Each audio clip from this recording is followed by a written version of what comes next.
गांव धर्मपुर एक सुंदर लेकिन बुनियादी सुविधाओं से वंचित गांव था।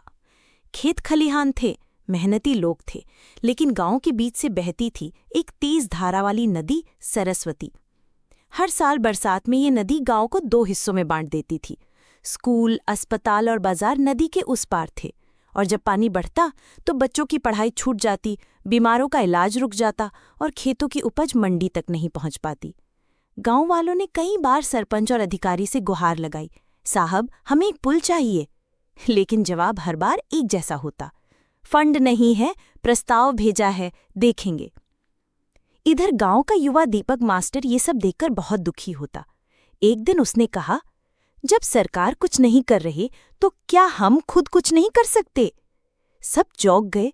रमेश काका, जो गांव के सबसे बुजुर्ग और समझदार थे, बोले, बिल्कुल कर सकते हैं बेटा, अगर गांव वाले साथ दे तो पहाड़ भी काट सकते हैं। फिर क्या था, अगले दिन गांव की चौपाल में सभी इकट्ठा हुए। महिलाओं ने चाय बनाई, युवाओं ने नक्शा बनाया और बुजुर्गों ने सलाह दी। काम शुरू हुआ। कुछ लोग पत्थर तोड़ने लगे, कुछ बांस और लकड़ियां लाने जंगल की ओर निकले और कुछ ने ईंट और सीमेंट के लिए पास के गांव से संपर्क किया। हर दिन सुबह 5 बजे काम शुरू होता और सूरज ढलने तक चलता। महीनों की मेहनत के बाद जब पहली बार नदी के ऊपर पहला पिलर खड़ा हुआ, गांव में ढोल बजा। बच्चों ने नारे लगाए, हमारा पुल, हमारी मेहनत। 6 महीने बाद धर्मपुर पुल बनकर तैयार हो गया।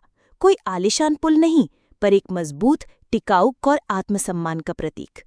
अब बच्चे स्कूल जाते थे, बीमार लोग समय पर अस्पताल पहुंचते थे और किसान अपनी फसल बेचते थे। अंत में एक अखबार में हेडलाइन छपी, जहां